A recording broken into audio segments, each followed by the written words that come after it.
ɓen mbiyen saykuɓe ɓen iɗen toriɓe yoɓe ɓurtu waajagol en fi jokkere en ɗan e kala ko fottinta julɓe ɓen wona fulɓe ɓen tum.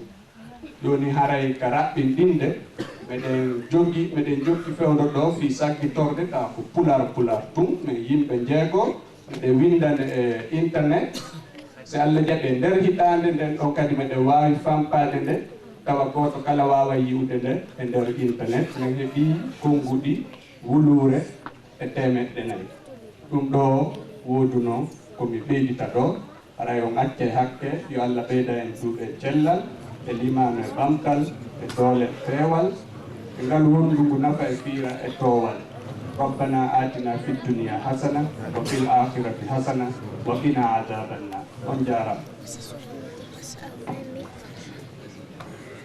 haray ɓeyte hoore ko koto Sadio yewti ɗo kon haray ɗo gande waɗino ɗo en joɗodirino ɗo juuɗe nder hitande 2006-2007 fi koko yewti ɗo sakkitorde nden ɗo woni dictionnaire on fi musidɓe men joɗorɓe ka leyɗe araɓoɓe Égypte fino nde wawe muudirede haray mbuɗɗi ɗi heeɓino mbuɗɗi naɓa haray miɗo jogui kadi kaydiji ɗin holluɗi ɗi naɓirama Western Union ɗiɗi woodi e neldi e nga kadi dictionnaire je ɗen ko ɗum woni sakkitorɗe ɗen ɗe ari ɗo tenen ɗe 22 ɗe yeeya ɗo kadi woɓɓe soodi woɓɓe soodari ha joni ɗe lutti e juuɗiyan tenen waɗe 10 haray wotere ko wona yeeyede ko mbuuɗi 10 haray ɓe wayliti yiilirde maɓɓe nden toon kadi hikka e nder nde hitande guluje ɗiɗi ɗo e jeetati joni haray woɓɓe goo kadi ƴetti haray ko hanki e juma min naɓi yeru mbuuɗi coggu sakkitorɗe nden ko ɗum woni dictionnaire on yeru ko marsi ko min jonni tani ɓe haray qur'ana on noon o naɓama laabiji ɗiɗi wano wa saudi fiyo o muule hara o yaltinirte wano ɗe qur'anaje traduisare ɗo e français laggine naɓi wonde wonirɓe ɓen tonon ton Égypte ton woɓɓe kadi musidɓe men fulɓe kadi ɓe windi wonde wonirɓe télé wano Nigéria ɓe naɓi tawi hande kadi ka defte ɗe muulete ɗon ɗon ko mo jamma mani ko Fahad tawi hande kadi ɓeyni o ɓay fof hande kadi ko fulal ɓe wawata muulde ndeɗo acca ndeɗa ma ndeɗo ɓe acca ndeɗo ɓeyni joni fof yo hawtite waɗe wotere hara ko nen ɗon ɓe wawata muulude e inde ɗengal ngal fof haray defte ɗen fof ɓe rutti ɗe haray joni noon ɓe joɗorɓe Égypte ɓe tappinde fof hande kadi ka ordinateur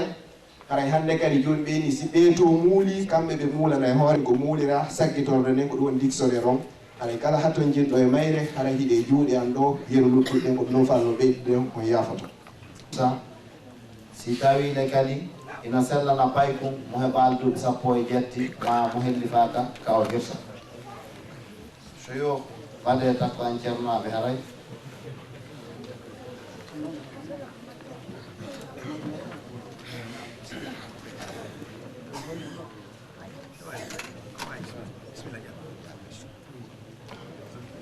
aywa bismillahirrahmanirrahim haray koɓe lamdi kon ɗo si tawi sonnajo no sella ka o hirsa haray min komi andi kon e muɗum haray no sella ka sonnajo hirsa hay hanki miɗo laara masala on wano ko yowodiri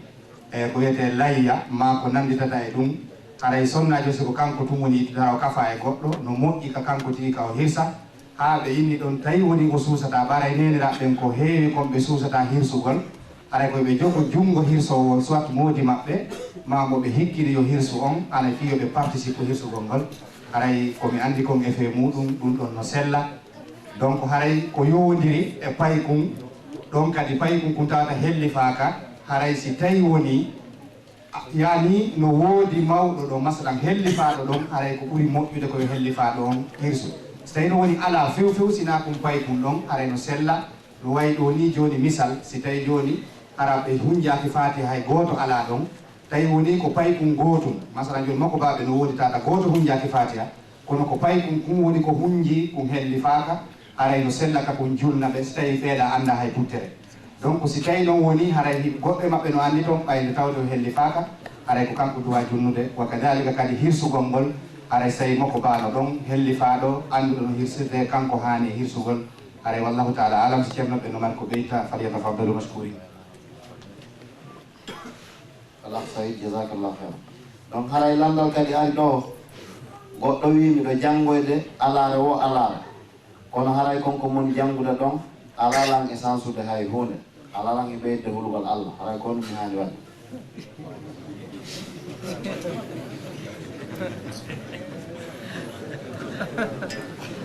aray e landi tonde ko ɗon janngoyde amma ɗo mo jangi Qur'ana tawi nde ɓeydaarimo kulol Allah leytumo e geddi aray ha joni o jangito aray jande makko ne handi kadi e janngugol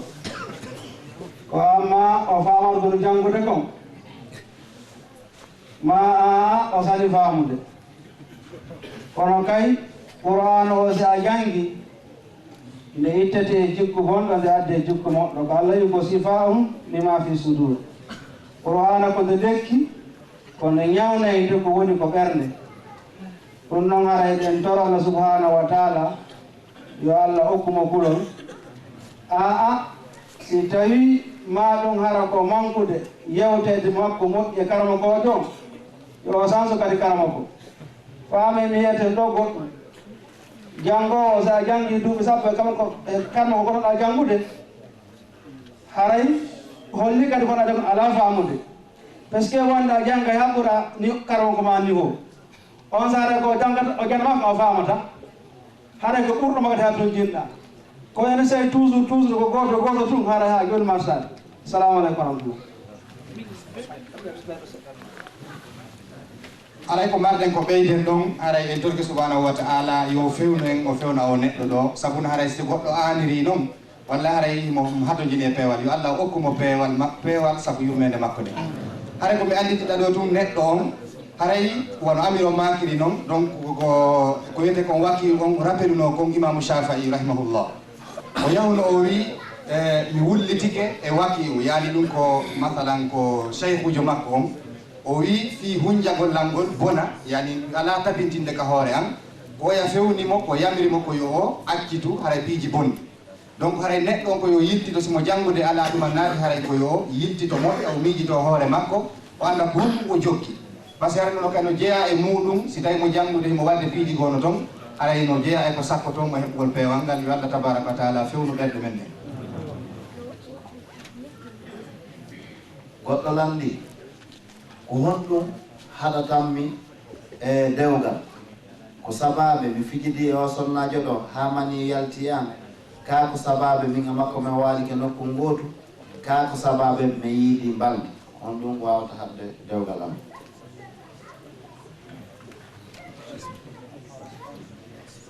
aywa haray mi fuɗɗo donc haray ko yowodiri ko fii masalan o daari sonnajo masalan ha mani yalti e makko si tawi woni ɓe memodirali haray ɗum ɗon on tawi ko daarugol mo tun simple wona copine makko wona hay e hunde ara o daarumo tun masalan maniri yalti e makko haray ɗum ko yaltini ɗon mani o saabu faale makko kanko sonnajo on haray ɗum ɗon o min e gandal an mi anda ka ɗum ɗon harminta dewgal ngal si yalimo jombugol hara ko normal tawi ko ɗum ɗon tun o daarumo simple ni tun haray mani o woni ko yalti e makko amma o watti ɗon fi affaire joni walagol kañum e makko nokku gotum ando ko landagal wayi nokku e tati ma ha nayyi donc si tawi ko walagol moggo makko haray min on komi yamirimo tigi tigi on haray wota o waalo moggo makko par ce que fi on ɗum si tawi woni joni o wi min mi waali tu moggo makko haray hunde feƴƴali haray tigi tigi on ko yo woɗɗito e ɗum ɗon haray neɗɗo on o yamiraka yo ukko e ɗum ɗon amma kan so yiidi e makko haray ɗum ɗon woni halas haray neɗɗo yo woɗɗito e ɗum ɗon kadi haray min ko ɗum woni komi andi e ngal landal ɗon so tawi goɗɗo no mari ko ɓeyda ɗon haray bisimilla assalamu aleykum wa rahmatullah goɗɗo landi ko fi on ɗum waɗi ɓe inna e rewɓen e worɓen hana ukkodirde kono ka juulirde makka haray worɓen e rewɓen ino ukkodira haray fil haqiqa fiwata en juuto e landal ngal ha feƴƴiti haray hiɗon andi tawata yejjitu masjidul haram woni juulirde makka nde eɓɓindirtaki e juulirde hay wotere taw ko aduna ɗum donc haray noon na cuuɗi suudu kaaba ɗiɗi woodi ka wange si wooduno kaaba ɗiɗi inete noon e rewɓe ƴettuɗa worɓe ƴetta ɗon kono kaaba on ko nokku ngotu donc haray ko ɗon woodi ka wange kono noon mi andintina tun landi ɗon hunde wotere sa hewti kaaba nde hiɗa wango haray hiɗa huuli moƴƴata debbo meme haray ida innini dem haray surtout mo taton hina ɓeyguma siko sago a heɓata ko wiyete aucun sentiment fi yo a ɓadodir debbo wallahi donc haray kadi ka nder julde ɗo donc ɓe sendinde parti o parti o waɗi o parti ɗo ko rewɓe ɓen waɗi o parti ɗo ko worɓe ɓen haray kadi hiɓe eti waɗugol dambude goo spécial yo rewɓe naatir dambude goo spécial yo worɓe naatir amma Madina alhamdulillah nde tawno ɗon ala ko wangete donc hino waɗa spécial fi rewɓen feere worɓen feere malgré que kuuri juulede nden kan ɗon ukkodirte fof ɓuɓɓodira kono haray danma état moƴƴa fi muɗum haray ɗum ɗon koko dowa hinñidirede woni ɗo o woni tow o o haray faame ko tawde ɗon ko ɗon woodi ka wangi ala nokku goo wawata kadi wiyede rewɓe wango o sayɗo worɓe wango o sayɗo faamen fota wonande yehɓe makka ɓen eɓe yahali ɓen ala waɗo saaƴi wo saaƴi jemma o ñalorma o ndiyan saaji nange yalti nde makka ala kay wangel sikkude a fi sa hajji a wi ɗon hara wange ngol guppi la ko toujours ɗon ina wange laylan wona ha jemma ñalor donc haray assalamu aleykum warahmatullahi hatta si cheikh ɓeno mariam ko ɓeyno pisen jeyi haray kadi landal hikkingal ɗo ngal goɗɗo wi o ɓe wolanayno men bila ko men woni paykoy wonde haray wondetaki joni noon ɗo haray ceernoɓe waajiɓe ɓen wi yimen haray yomen wondir Allah tum haray ko honɗum woni ko min famata e ngal lande yewtere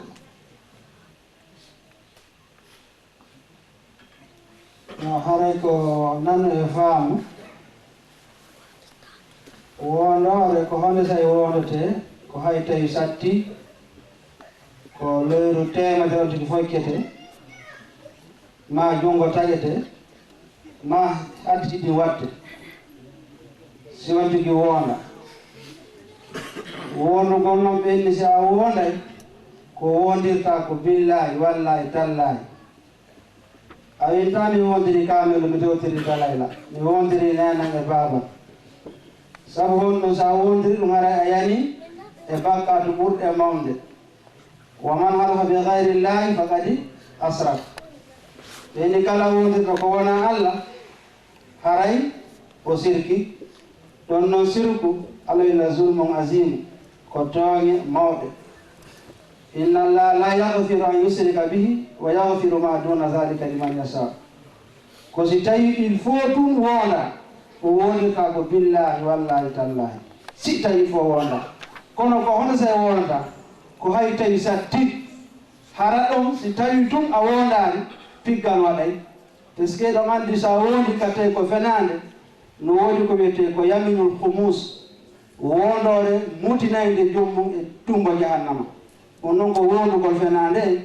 e wondirgol ko wona Allah subhanahu wa taala aray wa ɗo addumi so goɗɗum ko ɓe tartaɓe assalamu aleykum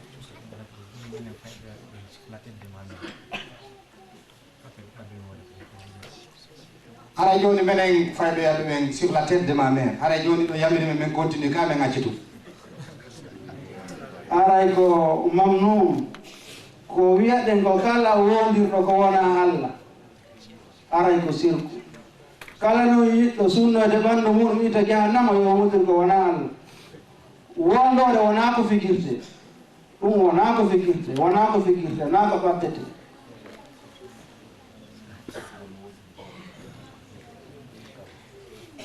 awa aray ɓe maaki ko sonnaɓen to woɓɓe no yiɗi heɗagol kono woɓɓe no sonkude toon haray no lorde ɓeya ɗum noon islamu la darara wala dirara haray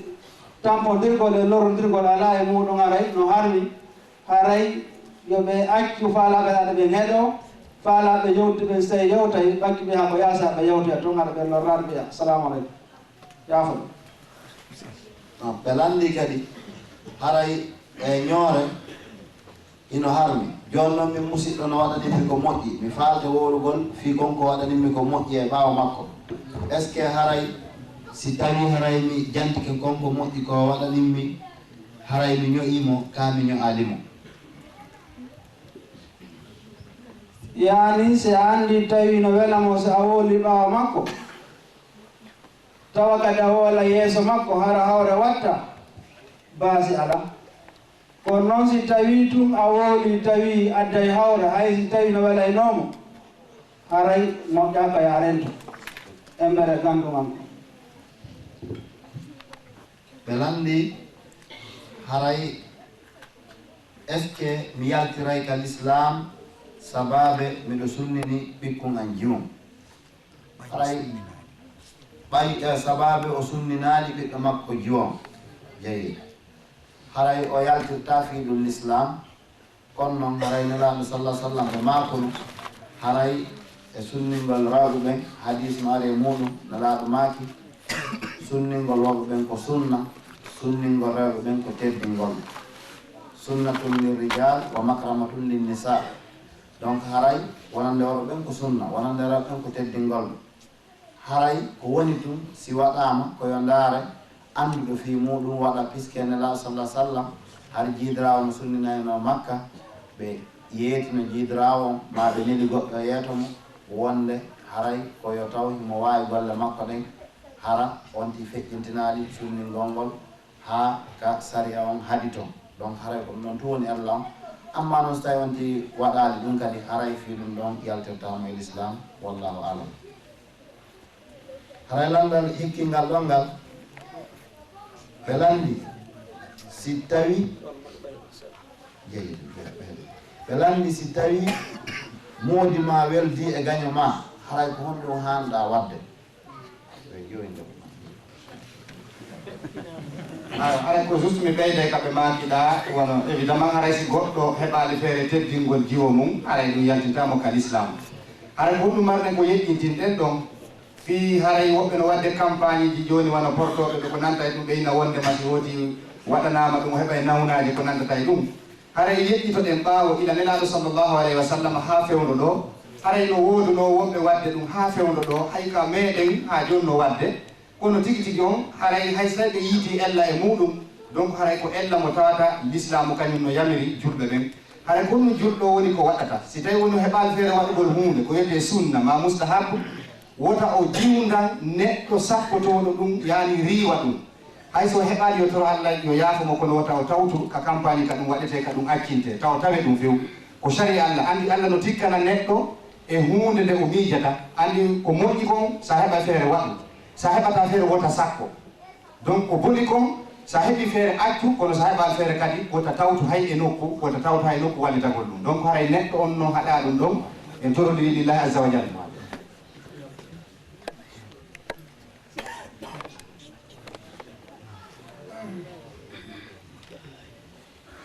ayo woɓɓe landiti ɗo joni haray si tawi woni noon sonnajo hawri ɗum ɗon waɗaka masalan hara ko nandata ɗum tewunte ma hara ko anga heɓugol feere wo est ce que dewal maɓɓe dewal otingal jaɓete haray ka gandum an ɗo haray min on mi ala ko dalil wondema haray dewal makko ngal jaɓetake donc noon ko haray mi hawrodirali e ɗum ɗon e nder yewtuɓe ɓen fi yo sonnaɓe teddine wondema si ɗum waɗaka haray dewal makko ngal jaɓetake haray min on mi ala ngal gandal ɗon si ceerno ɓen no ɓaarede ɗo si tawi no wonto goɗɗum ngo haray ko yowdire ɗum faliyata fabdadu mashkuri si tawi sornajo o moodi makko kayri e gaño makko kono ɗum ayo ɓe maki ɗo kadi o haray si tawi woni moodi sonnajo o yani o weldi e gaño makko kanko sonnajo on haray ko honɗum kanko o waɗata donc haray ɗo heɓitina ɗon piihoji ɗoy ko wiyete gaño an exemple ça dépend haray ko ɗum woni gaynu ngun joni si tawi woni kanko sonnajo on ko faandi ko ben moodi makko woni ko animo ma ko nene goto moodi makko woni ko animo ma ko nantata ɗum e membre de famille makko on woni ko animo hara ma ko fi sina voilà évidemment ma hara ko fi sina donc joni kanko e sina makko ɓe welda kono o yiyay o jalanaymo kanko sonnajo o jalanay sina makko e ko nantata sifa ɗin piiƴi haray tigi tigi on sonnajo on o wawi haray ko yo muñño o eta ɓeydo o moƴƴintina e ɓeeɗo par ce que gorko on wata tawtudemo ɗo dans les conditions normal tawtamo kanko sonnajo on haray haɓa ɓeeɗo ɓeygure makko nde donc tawi woni noon kadi ko raison hara ko ni ɗum tooñe kadi haray kanko gorko mo duwa chargeade siko nene goto makko ma siko ben makko ma siko yumma makko o yeetoɓe wondema haray ɓe torike on wota on tooñi ɓeygu an ni tum ɓaare mandi ko tooñe haray ɗon ko helnamo gote ɗon amma si tawi woni joni ko ngaygu tigi tigi hara joni ko neɗɗo ni tum jokki ɓeygu makko ka fotti o yennaymo ma ɗum joni menace mo inna joni sen jokkodirali mi warete ka woni o donc kanko moodi makko hara mo andi ɗum ɗon so tawi mo andi ɗum ɗon o weldidi e on ɗon haray tigi tigi on kanko sonnajo ko yo yeeto modi makko mi toriki on ɓawa andi o ko gaño am ko añirinmi kon kadi haray hina raison makko mi toriki on tawi ɗo yiɗi lan haray wota on yireddude on ɗon si tawi ɗen andi wiɗen giiɗo honno wirde giiɗo gañoma giiɗo gañoma ko gañoma donc si tawi woniri noon haray oti woni kadi kadi waña gaño oti tawi ko raison amma noon si tawi woni ko goɗɗum ngo innugol to imagine haray min ɓayi min e goɗɗo men discutini ɗum mamin haaɓi hannde kay anga mo modi an simi yiɗo yettira haray tigi tigi on lanni par ce que ɓe noon haray kadi sévère hella on côté ɗon haray ko torodirɗen ko yoti ndaaru alhaali o situation on no fewndori o essaya no moƴƴintinira hara o waɗali wikko wakkure haray ko ɗum ɗum mari kon ɓeydita ɗon e hakkude on couple ɗon yo Allah tabaraka wa taala on weltindinɓe kamɓe ɗiɗo itta heen mo kanko e on sonnajo yani ko woni kon e hakkude sonnajo e on mo haɗi haray sino woodi ko ɓeyde ɗon fañetta faɓe jeyi ɓe landi est ce que hino sellana lanka diina kami janga fiye mon avocat si tawiɗe hino sella haray ko woni sartiji haray ko jawteten on musidɗo ɗon haray leyɗe juɗɗu ɓen fof hino mari avocat donc haray noon nawi ɗum ɗon tippete ko tippete koye qur'an ma e sunna nelaɗo sallllahu alayhi wa sallam kono sen daari ka sunna e yi ay fewnu nelaɗo sallllahu alayhi wa sallam haray ino woduno solnanaynoɓe yimɓe solnal ngol ko ɗum wiyete avocat donc haray ko hunde nde l'islam newni kono noon no mari sartiji ina sifawo avocat ɗo wonɗo ɗo woni ko ɗaɓɓat tawa sa hewtidi e probléme ma ko yettoma fiyon memo dossier on taw adda e tel ko ɗum udditirte dossier o inano premier si tawi jangguingal gandal ɗon ko duwaɗa anniyagol taw ko a golliray fi Allah hoto nelaɗo fi aynugol ɓalli julɓe ɓe ɗimmum ɗon kadi har hiɗa hokka kulol Allah si ɗin sartiji ɗon timmi tawi ko famuɗo Qur'an faami sharia l'islam haray hino sellana on tigui wonugol avocat e on ɗon bange allahu taala ala wa ala alors haray kono oustaz ba makiri noon donc ko andi ɓe maki ka début wondema haray ka leyɗe julɓe haray ɓe anda avocat ɓe no toon ɓe maki kadi sartiji go ko yowodiri e mum joni noon ɓe ɓuuri tandinade haray ko ɓuurete landede ɗo ko fi avocat haray ko fi ɗo ko ɓuuri kon joni noon nde tawno hiɗen andi ɗo wongol avocat ɗo hina julɗo tum awata suɓande hoore ma donc haray no metti fi ɗiɗi on haray kadi kala arɗo kama a defanday mo foti ko marɗo goonga foti ko marɗo fenani par ce que ɗo ni joni so yi goɗɗo exemple joni wiyama o wari goɗɗo tawi woni o ƴettima avocat a ƴettay donc haray ko sabi ɗi a defanday mon e hoore mo wari hoore himo wari hoore no anda wiya ɗum wondema o wara donc si yimɓe ɗiɗo nangodiri ɓe yeddodiri goɗɗum mo kala maɓɓe ƴetti avocat ande avocat goɗɗo e maɓɓe aray koye hoore tooñi woni par ce que o wallitoto woni goɗɗo e maɓɓe hoore tooñi joni noon on janngowo avocat yagal ɗon simo andi kala ko o gollata kon haray client jo makko on koye goonga o woni mo andi à 100% par ce que ça dépend ko client makko o wolanimo kon nodoɓe ɓe wolnayi client maɓɓe on client maɓɓe wolanayi ɓe wondema haray ko ni waɗiri kono joni o inna ɓay mi andi haray ko ammari tooñi donc a jonnelan ɗo fiyomi defande donc en andi ɗo haray alal haqiqa ɓayde tawno ko leydi heferaɓe na sharia l'islamu ñawirte haray min on personnellement ko mi yamirta julɗo faalaɗo tawoyde Allah tabaraka wa taala tawata hara piiji gono teddanama toon ha feƴƴiti haray min on komi yamirimo personnellement ko yo janggo goɗɗum o ɓay branche ji ɗin no woodi no heewi façon ji boyi haray o janggali ɗum ɗon haray ko ɗum mi yamiri julɗo neɗɗo tawa no faala yani sellinde dina mum kadi haray ko ɗum mari komi yamira par ce que Allah no wi ta'awanu alal birri wa taqwa wala ta'awanu alal ithmi wal udwani ka wallidire e hoore dewal ngal e kulol Allah ngol watan wallidire e hoore geddi e heɓugol bakkadi eɗe an noon avocat yagal wallahu taala alam sokon ɓe landi mi nani ka nder waaju ɗo ceernoɓe waaji ɓen no yewta fino woodi haray woɓɓe ɓe juulde ten hajji den e maɓɓe kono haray ɗen hani rentagol e ɓen par ce que haray ko bomɓe ko homɓe woni ɓen ɗon no inchallah haray musidɗo yaafo ceernojo waaji ɗon ala nder ga nini ɓe landi haray ya juuja e ma juuja koye leydi honndi ɓe woni e ko honto woni ko ɓe yaltoyta haray ɓe nani fi ɗum ka nder darsu haray fil haqiqa fiita en juuti yewtere ha feƴƴiti musidɗo landi ɗon siko wawɗo ɗaɓɓitugol seeɗa e yamiraymo yo yaw ndara tafsirul qur'an imam tabari maɗum tafsir imam ibnu kasir ma jalalayn ɓeɗo fof no sifi fimo haray komi andintin toon tu wona yewtere fottan yajuuje e majuje woɓɓe no wiwo yajuuje e majuje ko turki ɗo iwata woɓɓe no wiwo ko sin donc ɗum noon fof ko yewtereji arɗi ka tafsiruje kono haray ala kulli ha ko ɓuri kon jiccude fi yajuuje e majuje wondema ko hiɓe baara kaɓe baara ɗon sengo funnangue makka ko ɗon zul arnayni woni ko baarnoɓe donc o waɗi ko allah sifani ɗon kalannoɓe sortul kahfi loope e koltar o wattiri ɓe ɓaawa toon ɓe wi e qissaji ñande fof ɓe jasay fi argol naata e yimɓe aduna o ha ɓe hayno ɓenna janggo noon inchallah en yulay janggo en yahanayi yimɓe ɓe donc ɓe arta ɓe ta fermi kadi few ɓe fuɗɗito kadi ɓe jasa ɓen ɗon ko noon ɓe wuuriri si tawi noon woni ka lannode aduna o lannata ɗon nde allah muuyi nde yoɓe yaltu fou puisque ɓe jasay ɓe innata si allah jaɓi ɓe innayi janggo en yulayiya en ko aduna o wonton kono ɓe innata si allah jaɓi joni noon allah addoya pay ko hakkude maɓɓe wiyete ɗum inchallah wo goɗɗo innayi kon ɗon inchallah janggo e yulay donc allah jaɓiranaɓe saabu ko ɓen ɗon kon inchallah ɓe yula si ɓe naati noon ko e aduna ga allah wi wa hum min kulli hadabin yasirun donc fof ɓe hewtay toon donc haray fiɓen ɗon ko lorrayɓe kadi jama o haray no woodi hadisaji ko nela allah sallah sallam maaki fi maɓɓe e ɓen ɗon kadi haray ko ɓe annduɗa fi mum no woodi ko jeeyaɓe alalama dargal haray mi nani cheikh abdoussalam harras no yewta fi maɓɓe ko heewi e hadisaji heewɗi no ari ka imam muslim fi maɓɓe ko data no juuti ma nokku on ɗo no raɓɓiɗani yewtugol fi mum kono ala kulli haal ko anndaɓe ko iwraɓe sengo funnangue makka amma ko e leydi honndi exact ɗum ɗon kala mo kala no woodi ko faala kon amma kadi ko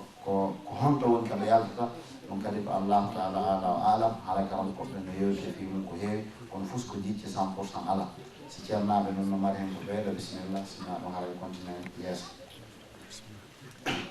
jeyi haray ɓe landi kadi simi naati e juulirde taw si hino sellanan mi wiigol salamu aleykum ka komi nattum mi waɗa darɗe an ɗiɗi iwragol juulde tan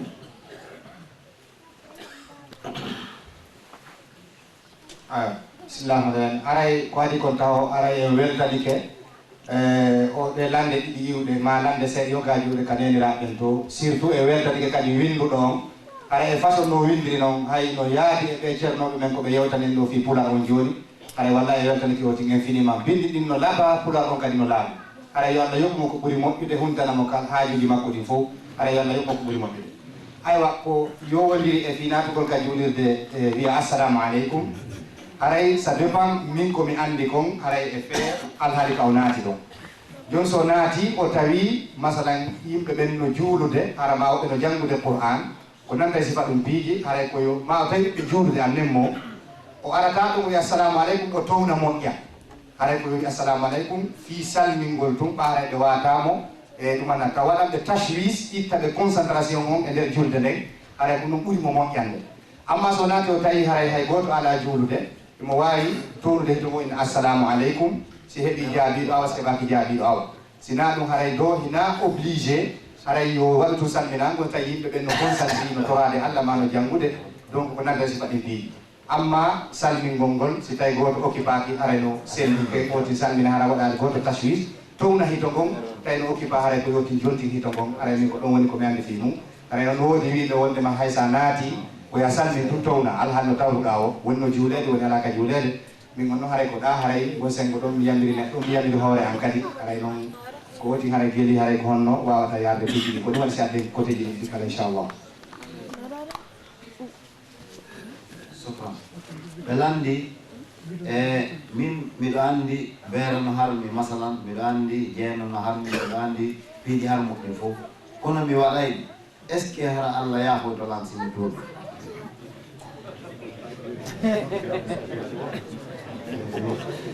ngallalɗal ɗo aywa joni haray ko marɗen ɗon lalla ngal ne wawi wiide ngal ɗon no kelliɗi joni neɗɗo o si tawi woni himo andi beere no harmi ko nanta sifa ɗum himo waddele himo yarde donc Allah subhanahu wa ta'ala o newinanimo tuubugol acca o tuubi o laɓɓini o acci few Allah subhanahu wa ta'ala e yurmede makko nden himo wawi mo jaɓande o andi ko woni alana e ngenen ko wiyete ko attadakhulu fi rububiyyatillahi azza wa jalla iɗen wawi fillorde no fillori noon kono wi noon kala tuubuɗo o jaɓanaymo kono si en tel tuubi e wata wiide an on a jaɓanama e wataka wiide a jaɓantake ko waade wiide si neɗɗo tuubi dendanangal bakkatuji ɗi o timmini condition on ninsugol e yakkugol siko tooñe o jonniti joom muɗum Allah subhanahu wa ta'ala yafotomo o woni noon si tawi woni exemple o maayidi e muɗum himo deppiti ɗon e bone on kono yargol beere yeeyugol beere ko nanta ɗo ñaamugol riba haray ɗum ɗon ko tahta machiatillahi koye ley yurmede Allah yani yiɗede Allah o wonata si Allah no faala lettamo si Allah no faala yani jaɓanamo yani yaafomo par ce que o maayidi e bakkatuji jane donc alana en enen ko wiyete kon ahlu sunnati wal jamaa yinnugol on ɗon ko luttay ga yiite wona ko wiyete kon khawarij kamɓe nden fedde ɗum ɓe inni hay kaba'ir goto faggitiɗa haray on ɗon ko khalidum mukhalladum finnar hara oti yaru beere ma ɗum o ñaami riba haray on ɗon kaba'ir goto kanko haray ɓe oti luttika yiite jahannama donc enen noon ɗum alana yiwol goɗɗo luttika jahannama ko wiyeten tun si tawi waɗi bakkatu ko janɗu o tuubi o laɓɓini post o teddini condition ji ɗi no heewi ko Allah subhanahu wa ta'ala yaafomo kono noon haray ko wiyete kon attasawufu ɗum moƴƴat andi ɓe inni sawfa yandimul mutasawwifun aray ni saɓe innoɓe on say otino yeede ɗo tun andi ɓay muran ɗum haray no gaɗi fewn ɗo wi heɓu koye ɗo tuuboye ɓay no andi si tuubi Allah jaɓay haray ko yamodirɗen malgré neɗɗo no andi ko tuubi Allah jaɓanaymo ko rappeleten ɗon wota goto tamo e hoore bakkati par ce que ɗo ɓe yeeti en ɗo naane mayde nden ko ma yatikum illa faja nde ara taw si wona e surprise neɗɗo andata fi mo selli ko sagata himo yaade otol makko on to o mayata haray ɗum no rappeleten fi Allah yaafoto wiyama Allah yaafoto fof wona yoti tongi ko kisan ko yo tuubu haray ko ɗum mi mari komi rappela e ɗum noon salamu aleykum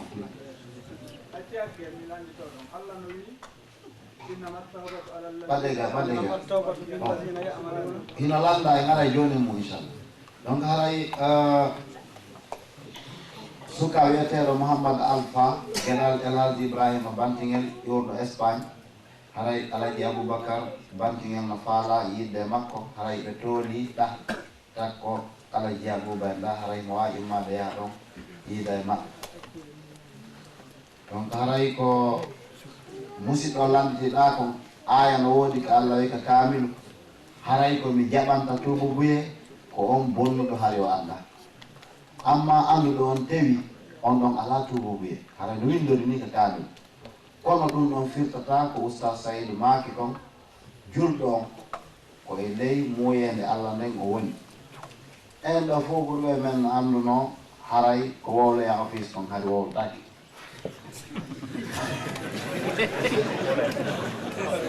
kono ko on mo mari ɗo wondumoɓen ɗo wona ɗaɓɓugo yurmede Allah on ɗaɓɓugo yurmede Allah moɓen wallahi joni noon sen gomɗini e waɗi ka koye men en kooli to wonde ɗum ɗon on awa yaafetake ɓaharɗe en andi nafi en anda ara yala nafa ala ko joɗɗen ha kono alhamdulillah inchallahu taala ana ubashirukum bi anna rahmatallahi wasia yurmede Allah nden no yaaji ɓuuri bakkatu men o wallahi yurmede Allah nden no yaaji fota ɓuuri bakkatuji men awa haray ko goonga kono windori kono haray hay on aya ɗon no woodi ceernoɓe no firirimo sah haray mi yiɗa e ceernoɓe goɓe ɓaɗo mi hollaɓe façon tafsir je no ɓe firiri ayaji ɗen ayo jeyi haray musidɓe meɗen ɓe nanditini ko qur'an on tigi kono o yawnu ha o wi walalladina wona ɓen yamaluna suwaɓen huwa bone hatta isa hadara ha si hewti ha ɗum gotoɓɓe almawtu mayde ndey ha nayi on tigi bonnude ha mayde ɗeɗɗe ko sa ɗeɗɗama ɗum won ɗon a yaftaki kono ɗo ya ɗeɗɗede nelaɗo no addani yewtere maɓɓe no selli kenko ɗum kadi bakinirte qur'an nelaɗo maaki kala e moɗon tuubuɗo harangue fuɗirali ka hirnage o yaafete tuubuɗo adi nangue fuɗirta ka hirnage o yaafete ɗum noon inchallah Allah kadi ayo Allah o jaɓanayi on tigui tuubu ɓe on ko adi o ɗeɗɗere mayde o adi o guirbude o jaafete few hay si tawi ko de quelques minutes ya taw ko tuubi wala mais inchallah goto fof meɗe yo tinno tawi an a bonni ha a bonni a ronku wakkilo tuuba kono fewnoɗa fof no fewnoɗa andu no woodi bonnuɓe ɓurma en andi warnoɗo temedere o gonno tuubiri ha ɗum fof ko qissaji ɗi famude allah kadi wiye hoɗum tuubu ilallahi jami'an ayyuhal mu'minun julɓe on fof tuuɓe o wi inna allaha yahfiru zunuba jami'a kanko allah o yafto bakka fof kanko yafto wona min wona ustadin ɗo wona goɗɗo ɗo ɗon ala inchallah ko yamodirten ko yen tuubu aray ɓe landino ɗo ko hombo woni yajuuja e majuuja e kadi ono waaji ɓen o wi men fiilanɓe ɓen ɗo harayde ɓe nunɗa haray joni ko noon ñawore fi politique haray landi ɗon yaafo landiɗo landal ngal alaga e honno waɗanɓe yewtere nden alaga ɓe yaltita o haray ɓe landi kat ɗo ko honɗum woni daabewa mbam mba jeyamba e mandeji dalngal wiyamba yaltay e tawsi kadi himbanki no jogodiri e daabewa mba ka fetere kono ɗum ɗon kadi haray ko ñawore wottere puisque ceerno waɗan ɗo e mbayano o alaga haray inchallah leere nden ɗo yoni haray mi ƴetta landal gotal pet donc haray inchallah darmen ɓe yewtere nden hannde haray no weeli fota no wooɗi fota kono haray inchallah min fodi on min naali fof hettoto kono de janngo no haray ɗe landal e ɗo continta toon goɗɗe go ƴettetake e juma kadi arowo molen bek ɗeɗo kadi continte ha ñande ɗe landi inchallahu taala haray noon kadi ko minni on kon numéro ji téléphone ceernoɓe no disposition moɗon haray wonande landal e luttuɗe ɗo filandi ɓen no wawi noddude haray ɓe explicane inchallah haray yaafo ɗon haray dernier landal ko ƴetteten ɗo ko est ce que goɗɗo landi no sellana goɗɗo kawo wi'ana yennowo sahaba ɓen oɗo ko musidɗo am est ce que ɗum no sella ka on tigui wiya o ko musidɗo am ɗum ko no gandi nana moussas bayi noon ɗo haari baɗɗo madara o alaga koniɗe ga haari ɓe yaltinan ko ɓe artinani tan jano wiye ko waɗa hemal jonaɓe ma jiɗa fi daabe on ku joni so tawi waɓɓe goɗɗuma ɗumanoto ɗon haray na ɗum waɗɗum ko raɓɓiɗi ɗi ko yewdire daabe on ku mi feƴƴe ka landal ɗam waɗum natoɗan ɗon ɗo haray ok joni haray ko yowdiri joni wiyama joni yenno sahabankejo sahabankeɓe est ce que no sella kaminna ko siɓɓe anni no sella par ce que ko siɓɓe yagal ngal no yahi manaji boyi goon ko siɓɓe otin ka diina par ce que tawi yejjitu haray neɗɗo on kala hay hawaji ko wiyete dendanal ngal leƴƴi ɗum fof a wata wiide otin wona o jum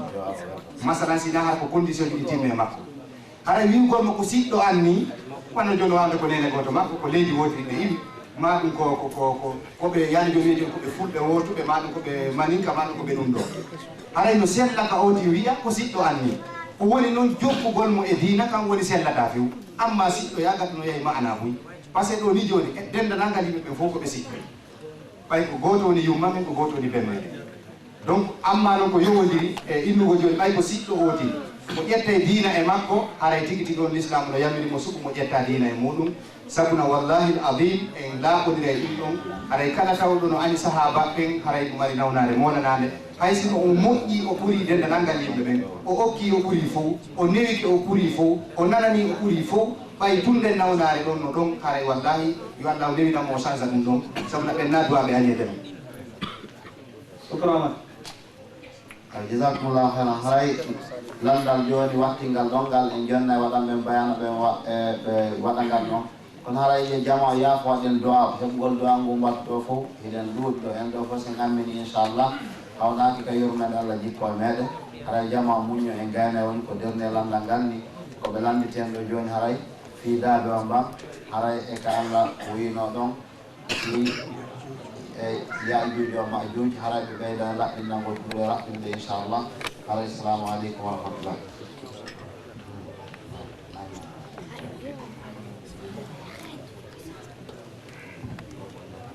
musidɓe julɓe assalamu aleykum e aranum noon taw kala heɓuɗo feere no defanda sahabaɓe nelaɗo ɓe haray yo waɗe moyenji makko ɗin fof nela sallllahu alayhi wa sallam ɓe maaki wo ɓe sahabaɓe ɗo wo kala yiɗuɗo ɓe haray ko min o yiɗi, kala hoynuɗo ɓe haray ko min o hoyni, kala hoynuɗo ɓe wayi ma hoynuɗo lan haray wayi wastay o hoyni Allah, kala hoynuɗo Allah yo andude Allah nangitiro en. Mimi wawata weldude yennoɓe sahabaɓe nelaɗo ɗum ɗon na hen suuɗe nder gongam. Julɗo kadi hakkan jokkuɗo sunna nelaɗo duwaka weldude e ɓe, kala yennuɗo sahaba ina welduteɗo e mum. Yo Allah noon yiltuɓe koɓe woni kon ɓe jokka gongam. Lamɓe no ɗo buy bonnuɓe ɓe yennata ɓen ɗon, kono noon ɓe hewtanta weldiɓe nelaɗo ɓe. siɓe tuumi ɓen ɗo way wasko nelaɗo ɓe tuumi. Donc aren e lande ɗen ɗiɗi ɗemi suudunoɗen ɗum ko landal Yajuuj e Majuuj, ko yimɓe ɓe tawata ɓe yaltali e zaman men on ɗo taw. ɗo gandi qissa o heno e suratul kahfi koɓe inni ɗon ya dal qarnayn inna yajuja wa majuja mufsiduna fi l ard fa hal naj'al laka harjan ala an taj'ala baynana wa baynahum sadda radma aw sadda. on tuma oya inni dal qarnayn wi wo ma atani llahu hayrun mimma atakum, ko Allah o kila no ɓuri konko hokki on. ko ɗum ɓe fuɗɗori ɓe inni wo yajuj e majuj ko mufsiduna fil ard, ko yimɓe wonɓe bonnude e leydi ndi. ɗum ko yimɓe ɓe ko leƴƴi ɗiɗi, yajuj ko leñol, majuj ko leñol.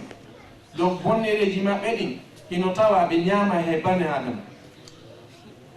ino fira ino yewta fi muɗum ka defte goto pe nde Allah no ƴettitamo wonki a tawi mo mari ɓiɓɓe wulure, enen tawi e ronku sappuno seeɗa ɓeni Allah hokkori ɗum ɗo ɓiɓɓe wulure Allah hokkora e goto e maɓɓe. woodi naɓuɓe goo inni wo jundi goto e maɓɓe o yahay 120 métres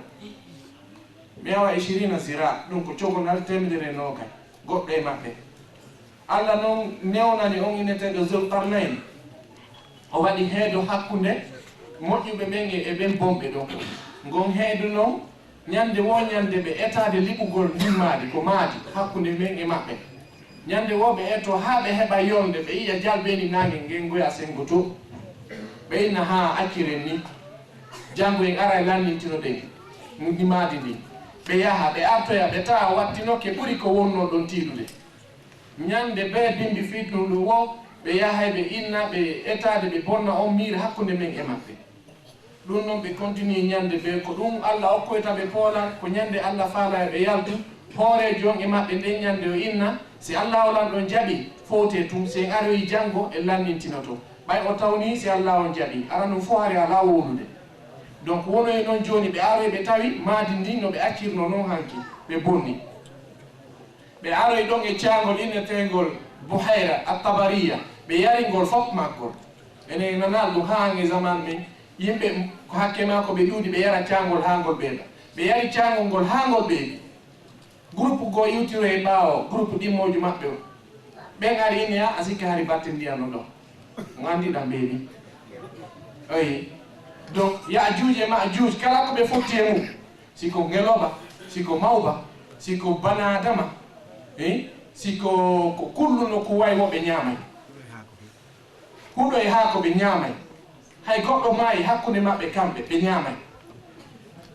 donc yo Allah dandu en bone ɓen ɗo. ɓe aroya noon kono fewndo on tuma ko e zaman annabi Isa ɓawti o tippike. ɓe annabi Isa tippike Allah woni sabu o warde o masihu dajjal e dambugal ono fokkitiri baytul maqdis al aqsa ɓe fotti e nokku gonno ɗen enne Babilit o warimo.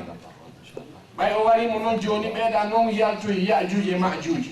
on tuma joma daali ɓe wahyini annabi Isa yo moɓu kono makko ngun ɓe yaaɓe suudoyode wo yimɓe no yalti ɗo ɓe wawata ɓe dartade, ɓe yehi ɓe suudoyi ɓen ari kala ko ɓe yii ɓe waɗi, kala mo ɓe yii ɓe waɗi, kala ko ɓe yii ɓe waɗi, ɓe ñaamay kadi. après noon ɓe fuɗɗi noon mantade. wa akhiran nuqaddim jadira shukr li jamiyati masjid al-Fath alladhina bazalu hadha al-juhd al-azim. نسأل الله سبحانه وتعالى أن يتمم هذا العمل العظيم وأن يجعل ما بذلوه لنا في ميزان حسناتهم يوم لا ينفع مال ولا بنون. ولا يفوتنا أن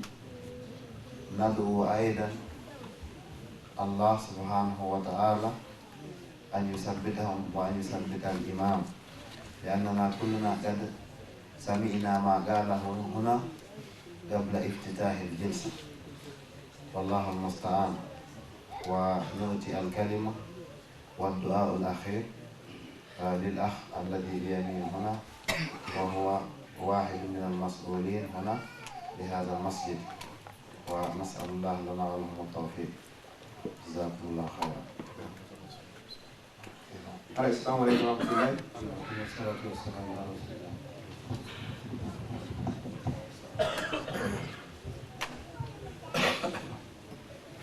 يعني أريد الإخوان لحوا علي أن أتكلم أن الكلام الذي يتكلم به الشيوخ يعني كافي يعني. وعلى كل فنشكر الجميع، نشكر الحاضرين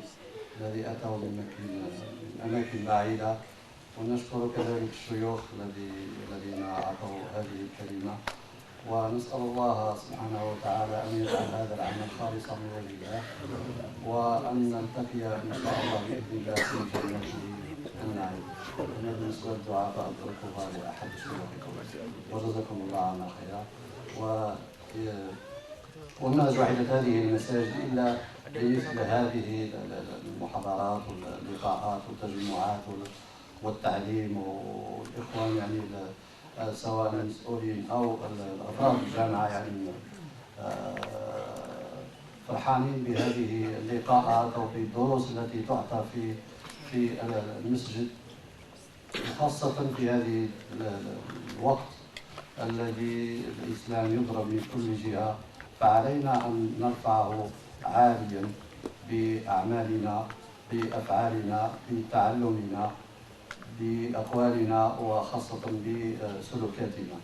وجزاكم الله عنا خيرا، ونطلب اللقاء إن شاء الله في بعد. أما الدعاء فنتركها للشيوخ. السلام عليكم. Jamiyatu Masjid Fatih ɓe holli ɓe weltanike en fota haray ɓe andini en juulotoɗen ko waɗira hay ko fiisigaɗe ɗo tummodira. haray duwa on ɓe ombi ɓe wattiti e sooke meɗen. haray inchallah enen kadi en ombi ɗum e wattiti e sooke mawɓe meɗen ɓen. haray komi rappelta tun du'a du'i ɗon e ammin ɓeɓen fof hino fota.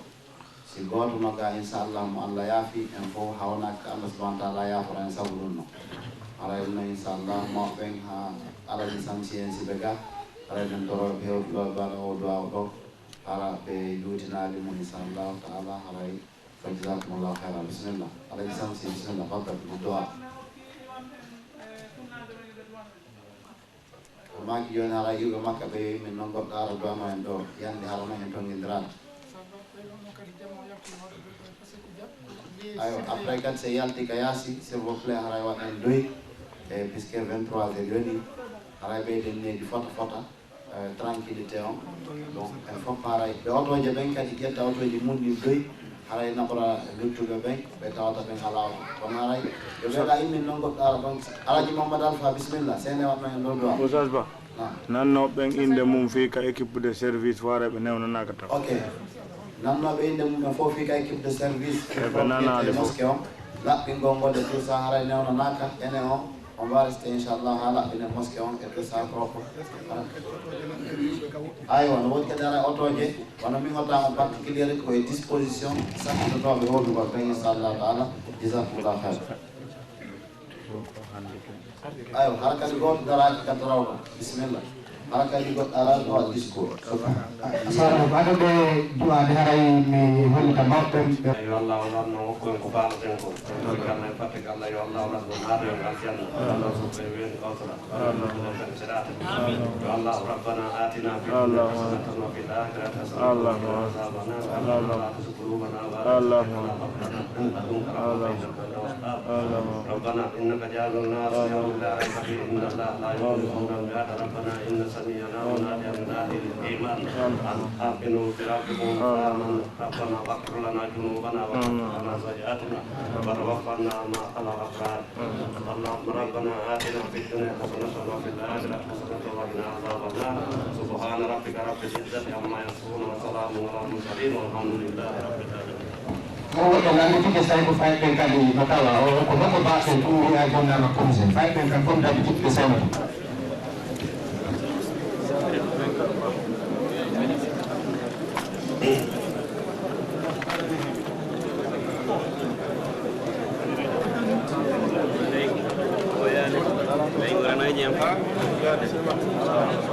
Dimbi jangga deh. Dimbi jangga deh. Enen jangga. Enen me ida jon golo faale bandi conseil a hetto ta dum hen. Awa jon heren je. Oh. Wala. Go go. Wala sallallahu alaihi wasallam. Sikone jango mara conseil kat. Conseil ala. Amilan sama ko toujours la na no ko les ko mi anda ki taw e ko no la ba ha ay hanke jamma mi don dara jo no watina na ko do sara na sara inshallah kon se maram yon yo mina borani on kun don jango ka darto men no okay inshallah okay imam adem fil ko ta se alors kono yirda do ara inshallah bayana on arama fejjiri no moƴƴiri inchallah ara yewtere ko moƴƴi waɗi ara golle dewno ɗon no filme ɗon ka debbi ka kiisi ka nafanno toon wallahi hara ñamete jiɗi lutti toon tigidi hara jamma mo weltanama ko heewi heewi ɗon ɗo tellement miɗo welti hara yewtere hay fof min ala komi yewta fewno ɗo haray si wona miɗo welti nde tawde hara en wonay e leydi porto wona wonɓe afrique no tañƴini mo ari ga hara ko yimugol e amugol e yarugol beere baga no ɓuuɓi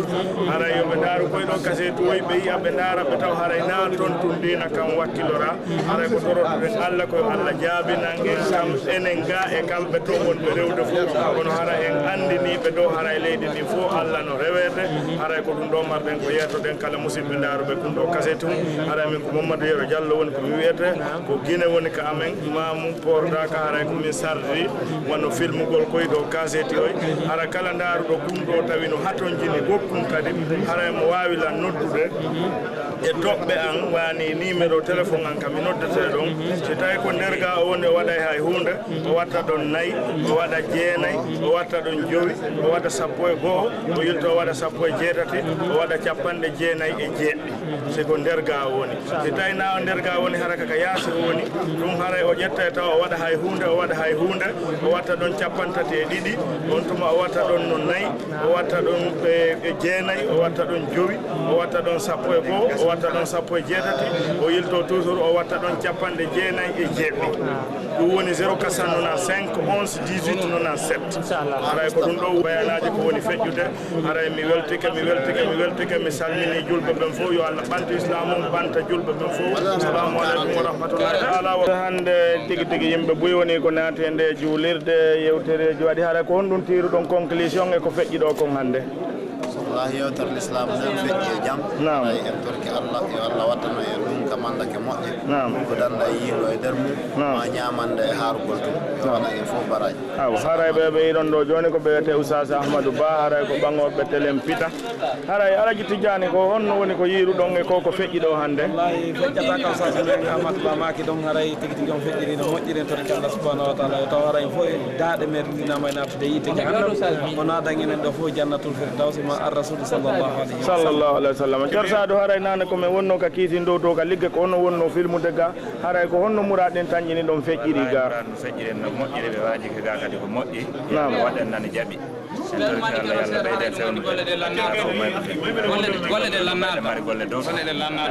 salamu aleykum Oustaz Bo haray ko honno woni ko halfina e gollugol laɓɓingol nde ɗo juulirde haray ko honno yiirɗon est ce que on heɓano probléme e ɓeɗo marocain ɓe musidɓe meɗen par ce que buy haray no wiya capanno metti wondude koni haray ko honno woni ko yiiruɗon ɓe ha soko Ibrahima hara woyi ara ɓoye toho di feera baax di est ce que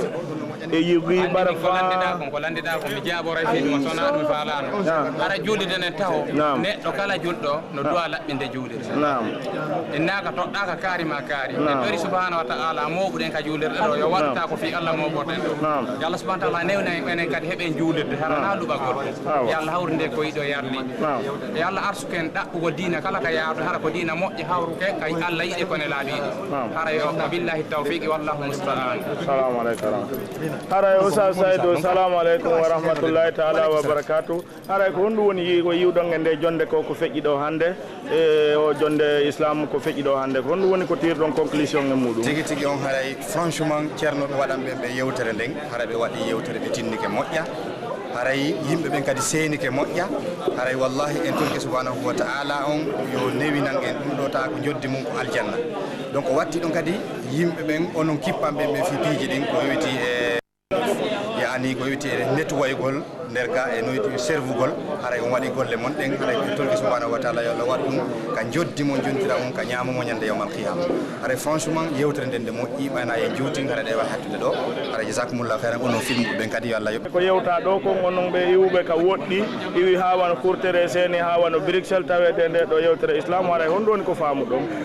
ko fama problème de wala sina men tay ko yewtere mo hagge gara men torki Allah ran Allah ran ina yewtere ni do windana ono organiser dum do barade hewdi beydana ay onon jangobe hakkunde